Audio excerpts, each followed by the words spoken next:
Hello and thank you for joining me. My name is Richard Clark and this is The Healing Way. This video I'm going to be talking about cancer and illnesses and the power of insects and a lot of different things. I've been preparing for this, I've been building up to this with a series of videos entitled Rheumatoid Arthritis, Cells and Cancer, if you like to refer to those, to get a better idea of what's going on. Right, let's start right from the beginning with insects. As I finished off the last video, Rheumatoid Arthritis, Cells and Cancer number 7, part 7, it was left with insect material getting into the body in the food chain, and the energy of insects being in the food, and this energy is no longer being screened out from entering the body by the cells, the original cells of conception that line the stomach. This is because they're damaged through the use of antibiotics, and the energy of insects in the food has multiplied, has become tremendously strong by the simple mechanical action of animals chewing. Now this energy of insects carries within it the entire reproductive cycle of an insect, whatever insect it is. And that energy is very specific. It's not normally strong enough to harm humans, but the two processes of the energy being made stronger through the animal, the mechanical action of the animal chewing and regurgitating and masticating its food, and the damage done to the cells, which are normally too robust to be affected by this kind of thing, has weakened the cells, softened the cells to a point where they can be affected by the invasion through the stomach of this insect energy, which is, as I say, has been multiplied, as much stronger. And the energy is interesting because it can be attached, the whole cycle of the insect, and mainly what I'm looking at is the reproductive cycle. This main cycle can be attached to a tiny particle of the insect. So the insect dies, its body falls apart, the animals graze and absorb or eat the material, the insect material. It gets into the food chain like this, and this energy is attached to very tiny particles, maybe too small to see them even. But it's a tremendously powerful energy, and this is one of the big problems I've had with cancer over the years, is where does all the energy come from? It's not a human energy, and it's a tremendously powerful invasive energy, an energy that's come from outside. And this is what I believe is what's happening. It's the insect energy has been multiplied through the mechanical action of the animals. Now, is this cancer? No, I don't think so. It's not enough. Even this is not enough. The weakened cells and this energy is not enough to overwhelm the body. Now, within this insect energy is its reproductive cycle. An insect changes from one thing to another. It starts, or some insects start, as caterpillars. They become in the cocoon, the chrysalis, and then from there they become a moth or a butterfly. So there's this transformation of the insect into something else. Its cells change. That's the key point. That is the key point, that there is a transformation in the cells. And this is what I perceive to be going on with cancer. There is a transformation in the cells as this insect energy tries to assert itself.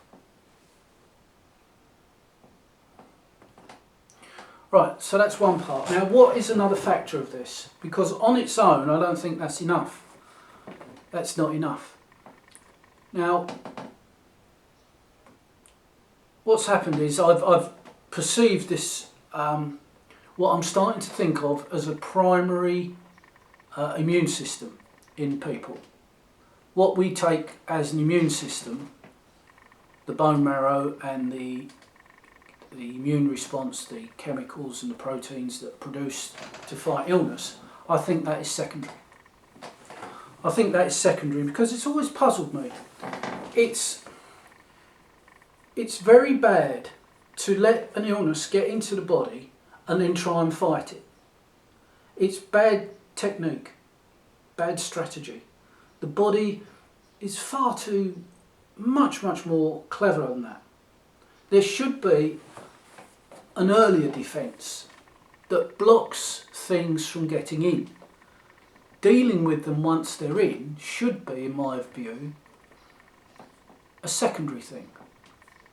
It should not be a first line of defence. The first line of defence is not to let it in. Now, what is this first line of defence and what happens to it? Well, for me, it's the clear fluids of the body. The clear fluids of the body. And clear is important. Not coloured fluids. Blood, for instance, is fluid, but it's red. It won't work. They have to be clear. So this means it's the fluid that surrounds the brain. It's the fluid that surrounds a baby in the womb. It's the fluid that is in the spine.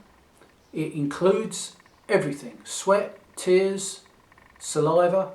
Any fluid that a human being has is included in this.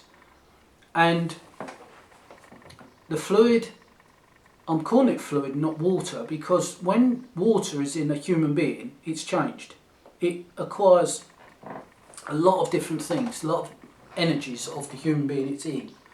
So it becomes, that's what I mean when I say fluid, and I'm not just saying water. Water becomes fluid. That was an accident. I wanted to have a drink. It just so happened to do it at the right time. Right. Now what I think happens is this fluid around the brain is the medium of communication. Right. The same as the fluid around the womb. It's the way the mother communicates unknowingly, but through her own biology, communicates with the child and educates the child's, not mind, but immune system in the same way. There is a transference from one fluid to another of information. How to do it, amongst other things. And this is the same with the brain. The brain transfers information through the clear fluid throughout the body. The information could be how to defend itself, how to change its energy frequency, or to change its energy frequency. The brain in the normal situation will detect an illness, will perceive an illness out there. It will understand the frequency of the energy of that illness, and it will change the body's condition, so effectively it's cloaked. It cloaks the body so that the body disappears. The illness cannot see it. This to me is first line defence. Don't let it in and then have a war with it in the body. Don't let it in the first place. That's what the clear fluid mechanism does. It's not an immune response as we understand it. It is a first line defence to attack by illness, and there's probably a lot more it can do. I've been studying this for a few months now, and this is what I've seen. Now, this fluid passes on information through contact. So it's worth bearing in mind that if we make contact with each other, and the one that comes to mind is through kissing, transference of fluid, saliva, there will be an imprint or a transference of information through the fluids. Okay? Now make note, I'm not talking about some sexually transmitted disease here. This isn't about that at all. This is information that the brain transmits through the clear fluids of the body, and it is a defensive mechanism. It's a way of imparting information, and it's a way of protecting the body. There's probably a whole lot more to it than that. But this is the primary defence mechanism. So what happens to it? Well, what does it do? Why is it's not doing something about this ingested energy that gets into the body, right? Why isn't it? Now what would it do? My feeling is it would perceive that the food wasn't good for it, so it would avoid it. But perhaps there is some other mechanism in the body that would allow for a different defence. That is an area that needs looking at. Now then, let's look at insects, and this is very interesting.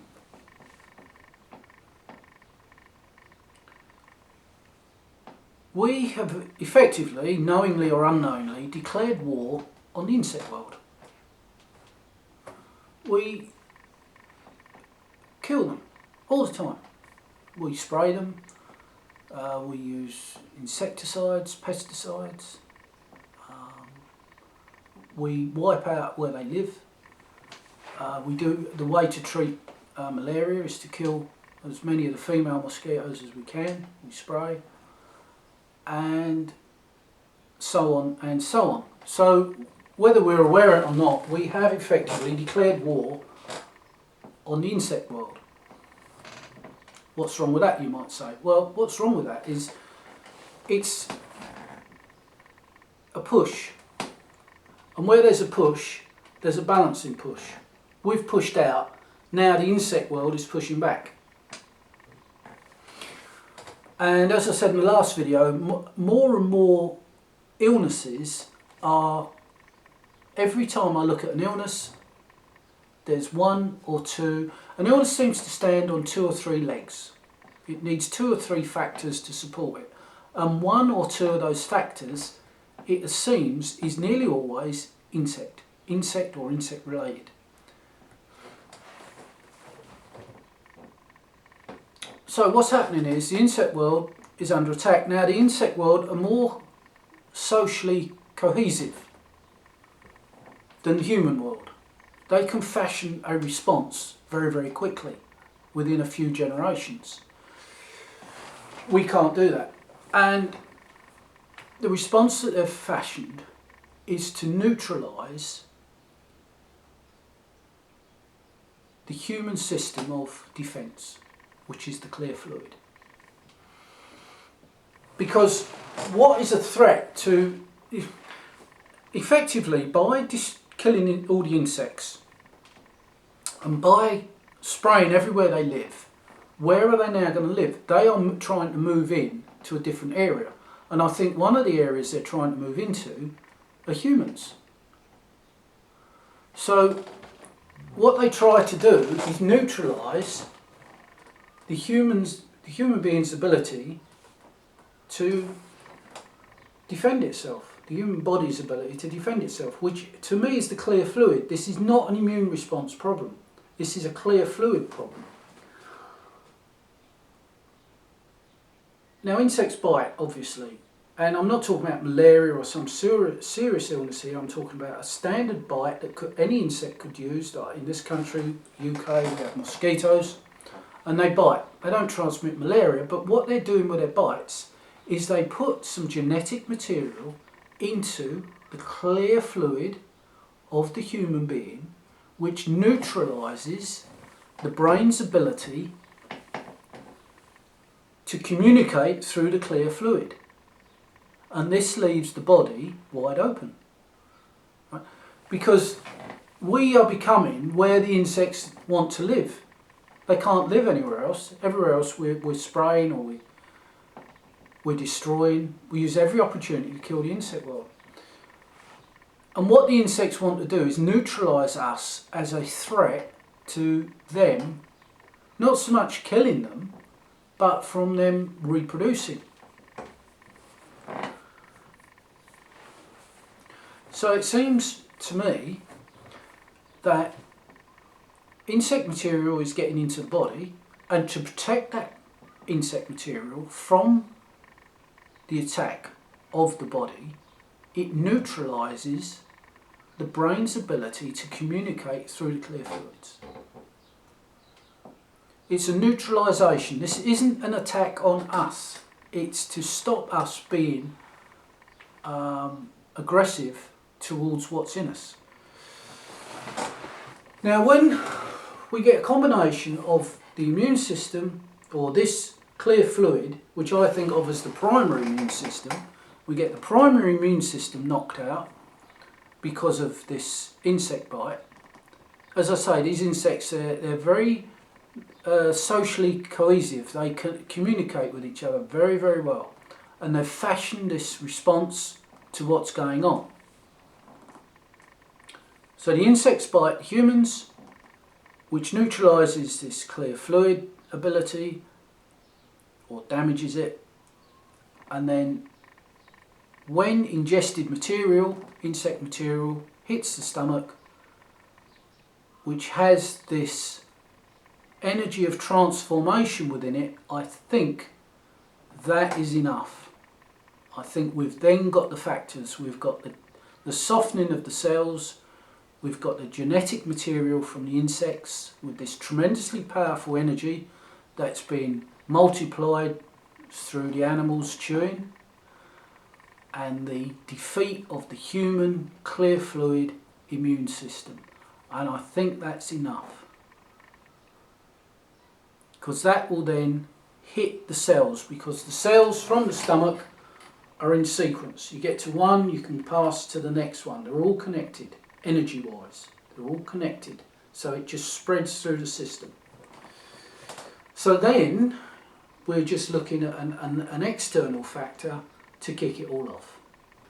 Smoking, or sunlight, or probably a lot more that I haven't seen, but that I think is the basic pattern of it all. Because once this clear fluid immune system has been harmed or damaged, it lets in everything else. You then get the bacterias, the moulds, the fungal infections, the viruses, all this piles in, which makes the bad situation worse. And then you can get insect bites that are damaging to the body. I'm thinking of Parkinson's disease now, which seems to me to be a combination of the bite that damages the clear fluid and a secondary bite that damages the body.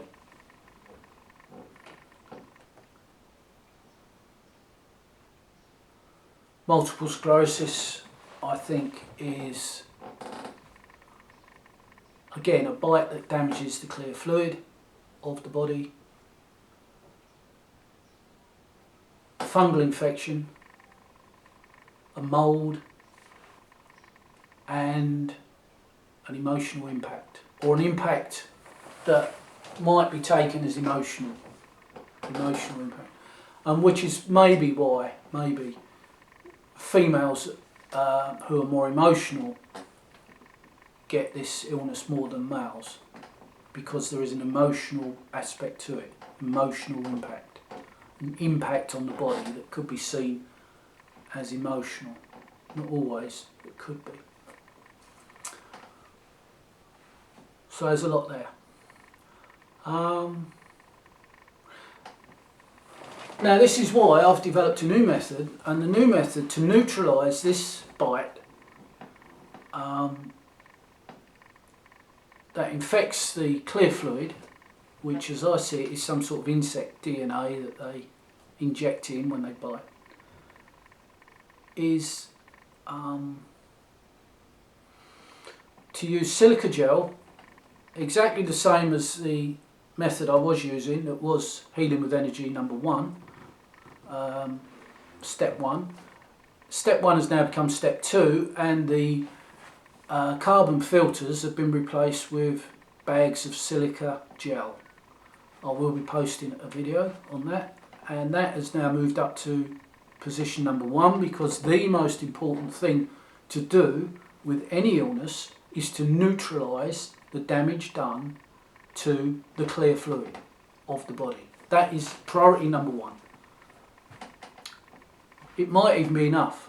You might not need, it might relegate everything else to simply improving the position. But it might be that doing the first method might be enough for it to work through the body. It might take a lot longer, or it might not work. It might fall down at some point. But that is my suspicion. So that's why there is a new method now, Healing with Energy.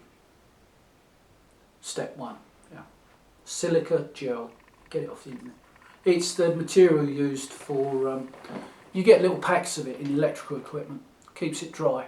It's a dehumidifier. Okay, I want to talk more about this clear fluid, but I think I'll save that for another video maybe, if there's more to it. What I've tried to do with this one is nail down the general situation, and then there'll possibly be more. But what I want to do is move on to individual illnesses and say, right, it's this, this, this, this and this. So you get a clear picture of what all these individual chronic illnesses and chronic conditions are, and hopefully knocking out one of the supports for the illness will knock the whole thing out. This is what we're looking for. Okay, if you got this far, great. Thank you very much for listening. It's much appreciated, and watching. I'll upload this and think about what I'm going to say next. Thank you very much. Cheerio.